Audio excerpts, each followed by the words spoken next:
A Grande Muralha da China é uma das construções mais conhecidas do mundo, além de ser uma das 7 maravilhas do mundo moderno. Feita de diversos materiais, ela foi construída de leste a oeste, próximo às fronteiras do norte da China. Isso para proteger os estados e impérios chineses contra invasões nômades da Eurásia. Vale lembrar que várias muralhas já eram construídas desde o século 7 a.C., onde mais tarde elas foram se unindo e se tornando cada vez mais fortes e mais altas, até chegar no dia de hoje, onde ficaram conhecidas como Grande Muralha. Então no vídeo de hoje, iremos contar um pouco sobre a história da maior muralha do mundo, a Grande Muralha da China. E aí pessoal, beleza? Meu nome é Bruno Fabio, esse é o Planeta Novo e se você ainda não é um inscrito do canal, vai se inscrever agora e deixar o seu like para ajudar a gente. No vídeo de hoje, iremos falar sobre a Muralha da China. Você já quis ir na Muralha da China? Cara, eu quero ir na Muralha da China. Eu quero muito ir na Muralha da China pra conhecer, porque a China tem um monte de coisa, mas a gente quase não vê nada sobre, tá ligado? Porque, vamos falar real, os Estados Unidos odeiam a China. É. E aí, como a gente só vê filme americano, não tem muita coisa da China. Quando tem o Jack Chan, não é verdade? Ele não tá na China. E ele não tá na China, ele tá em Nova York, tá ligado? É. Mas a China, se ela fosse um pouquinho menos comunista e os Estados Unidos gostassem mais, a gente ia gostar de conhecer algumas coisas lá. E também tem, eles lá na China, eles não gostam muito de ficar mostrando o que acontece lá. É porque eles não precisam, eles têm um planeta só deles, 1 bilhão e não sei quantas cacetadas de pessoas, vai se lascar. Qual que vai ser a meta de likes de hoje, Nicolas Hillier? Vamos colocar 29 mil. 29 mil likes então e vamos pro vídeo de hoje. O primeiro nomezinho importante que a gente vai ter que estudar aqui é o Qin Shi Huang. É isso, exatamente isso, o Qin Shi Huang. O Qin Shi Huang era o imperador da China, isso em 220 a.C., ou seja, 2246 anos atrás. 2246 anos atrás. Muito tempo. Muito tempo atrás. Ele era um imperador da China, mas na época a China não corria grandes perigos. Só que ele começou a unificar aquelas pequenas muralhas que já eram construídas e começou a fazer uma grande muralha. Por quê? Porque ele, primeiro, ele queria se prevenir no futuro de invasões que podiam vir da Europa, da Ásia, de qualquer lugar, entendeu? Ele queria se prevenir dessas invasões e ele também queria gerar emprego. Essa é a verdade. A China tem um método de gerar construção, gerar emprego e manter a economia ativa, que é construindo mesmo sem ter um porquê às vezes. Que nem lá na China é comum você ver cidade abandonada. Apesar de eles terem muita gente, tem cidade que é totalmente completinha, bem feitinha, bonitinha, mas não tem ninguém morando. Porque, tipo, é construído, é gerado ali a construção, mas não tem público para aquele lugar, tá ligado? Pode ter até umas pessoas morando, mas não tem o que se esperava. Se constrói uma cidade lá para 200 mil pessoas e vai morar 2 mil, entendeu? Isso acontece lá em alguns locais. Tinha essa questão dele querer empregar pessoas que não tinham nada para fazer na época e também servia na época também como uma forma de exilar as pessoas que não se comportavam. A pessoa não se comportava, ela ia morar do lado de lá da muralha. Então era bem simples antigamente, né? Tu construía um muro gigante, botava a pessoa pro lado de fora, ela não conseguia mais vir para cá. E era isso. E tipo, tu tá expulso da China. Tinha um muro. Durante essa época, a muralha chegou a ter 3 mil quilômetros. Então é bastante coisa. Tipo, putz, é muita coisa. É bastante coisa mesmo. Bastante já tinha. E aí nessa época a muralha já era bem gigante e já tinha proporções que não eram tão comuns.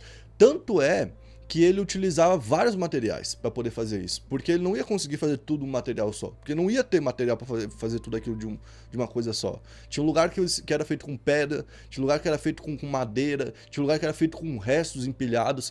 Não sei se você lembra aquelas construções antigas de jogo, de guerra, que são vários gravetos assim, entrelaçado, assim, enfiado no outro. Então, tinha parte que era feita daquela forma. E eram feitas torres, entendeu? Torres gigantescas, que podiam ter até 12 metros de altura, para que eles pudessem ver de longe se estava vindo alguém. Então, tipo, a muralha estava ganhando uma função muito óbvia, que era proteger a China e poder avisar se eles iam ser atacados ou não. Tanto é que a muralha continuou sendo construída por vários reinos. Vários reinos diferentes foram entendendo que a muralha era interessante e que ela ia ser boa para a China. Só que, durante um período ali do início do pós-Cristo, né? Ou seja, no primeiro milênio pós-Cristo, a China passou por uns governos muito conturbados, teve muita guerra interna, muito problema, então acabou que a muralha deixou de ser uma prioridade, certo? Mas na dinastia Ming, lá por volta do século XV, eles voltam a dar foco na muralha da China e chegam a 7.000 quilômetros com a muralha, que começa a ficar cada vez maior. Vale lembrar que boa parte da contagem máxima que a muralha chegou, que eles falaram que a muralha completa dava 20.000 quilômetros, boa parte disso já não existe mais, tá? Justamente por ser feito de material frágil, que na época era o que dava para fazer. Além disso, tem uma curiosidade muito grande aí da muralha, que talvez, eu acho que você não sabe, Nicolas, que é o seguinte: a muralha é considerado o maior cemitério do mundo. Oxi, não sabia do mesmo. Por quê? Porque além das guerras que tiveram em volta da muralha, obviamente, porque os caras chegavam ali e aí tudo rolava ali na muralha, além das guerras onde várias pessoas perderam a vida, para construir a muralha foram necessárias 1 milhão de pessoas. Então, tipo, 1 milhão de pessoas se juntaram para fazer aquilo lá durante todos esses séculos que foram se passando e tudo mais. E dessas 1 milhão de pessoas, 300 mil perderam a vida ali construindo. Isso é Tipo, louco. tipo assim, a cada 10 pessoas, 3 perdiam a vida. Porque a condição de trabalho era muito ruim na época, então os caras iam empilhar pedra, aí desmoronava em cima deles. Ou caía de cima. Ou, tipo, era muito frio, porque aquela região é muito fria. Aí eles estavam fazendo, não tinha comida, como era muito frio, plantava e não dava bosta nenhuma pra comer, a galera ia morrendo em volta ali da muralha. Então é um lugar que tem mais de 300 mil corpos, no mínimo, ali em volta, fora os corpos da guerra. Outra função da muralha era poder passar uma informação de um lugar para o outro. Ou seja, você tinha uma distância de um lugar para o outro, mas para poder comunicar um com o outro, você tinha sempre uma pessoa ali naquela muralha, tá ligado? E aí você tinha aquele cara que ficava na muralha recebendo a informação. Se ele recebesse uma informação importante, ele corria até o reino mais próximo, ou até o vilarejo, ou até o local mais próximo que ele cuidasse e levava a informação. Mesmo na época não tem internet nem telefone, eles já conseguiam se comunicar de longe. Um exemplo, lá na dinastia Ming, já há muito tempo atrás, eles faziam o seguinte: quando eles viam que tinha uma tropa vindo de 100 homens, de até 100 homens, eles davam um tiro pro alto e faziam um sinal de fumaça. Como é que eles faziam esse sinal de fumaça? Eles queimavam ali um pouco de esterco com palha, na época, e aí começava a subir aquele um sinal de fumaça. Quando subia um sinal de fumaça, eles viam que tava denso, dava pra ver, eles davam um tiro pro alto. Tá vindo 100 pessoas aí pra atacar a gente. Quando eles viam que tava vindo até 500 pessoas, aí eles davam 2 tiros pro alto e botavam 2 sinal de fumaça. Quando tinha mais de 1.000 pessoas, eram 3 sinal de fumaça e 3 tiros pro alto. Então eles tinham um sistema já de comunicação que envolvia diretamente a muralha.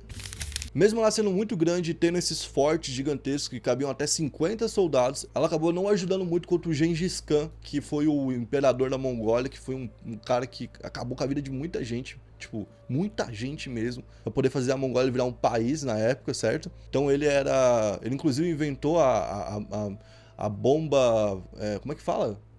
Catapulta? A bomba biológica, porque ele jogava os corpos infectados do outro lado da muralha. Ele botava na catapulta, aí jogava e passava a doença pra eles. Então ele foi o primeiro cara a fazer isso, esse cara realmente era muito louco da cabeça. E aí a muralha meio que ficou vencida, derrotada, ela passou a não ter mais nenhuma função. Isso aconteceu lá em 1664, há muito tempo atrás. Depois de muito tempo, já na década de 80 aqui, no nosso último século, século 20, o governo chinês queria reformar a muralha da China. Só que uma parte do próprio governo acabou travando isso e não deixou acontecer. Então em 86 veio a ideia de transformar a muralha da China num patrimônio da humanidade, um patrimônio da Unesco. E foi o que a Unesco fez. Em 87 virou patrimônio da humanidade. Qual que é a diferença quando vira patrimônio? Quando vira patrimônio você não pode ficar construindo, mudando. Digamos, os caras quisessem derrubar toda a muralha e reconstruir ela com material mais seguro para ficar cheio de turista, com ainda mais turista. Eles podiam fazer isso, agora eles não podem mais, porque tem o negócio da Unesco em cima, tá ligado? Mas foi só em 2007 que a muralha foi considerada uma das 7 maravilhas do mundo moderno. Mas, tipo, realmente, né, mano? Porque, pô, dá pra ver do espaço. Os caras que foram pro espaço falaram que dá pra ver lá de cima. O negócio é gigantesco. Teve 1 milhão de pessoas envolvidas na construção. Tem país que tem 1 milhão de habitantes. Quanto tempo demorou pra construir ela? Pô, se você for ver a construção dela ficou ali no mínimo 15. Não, ficou mais, ficou 17, 18 séculos em construção. Tá Imagina, mano, nossa. Muito, muito tempo. E uma curiosidade sobre a muralha da China é que ela se chama Great Wall, né? Que é o Grande Muralha. E na China tem uma montadora de carros, que é tipo uma GM, Chevrolet, Volkswagen, Ford e tal, né? Lá tem uma chinesa que se chama Great Wall, que fabrica carros. O nome é Grande Muralha, em relação à muralha da China. Inclusive, é a montadora que mais vende carros na China. Então, pensa, é um dos países mais populares do mundo, então é uma das montadoras mais populares do mundo. E leva o nome da Grande Muralha. Bom, esse foi o vídeo de hoje. Se você gostou, deixe seu like, se inscreve no canal, ativa a notificação e não esquece de acompanhar o canal, valeu? Tamo junto e até a próxima.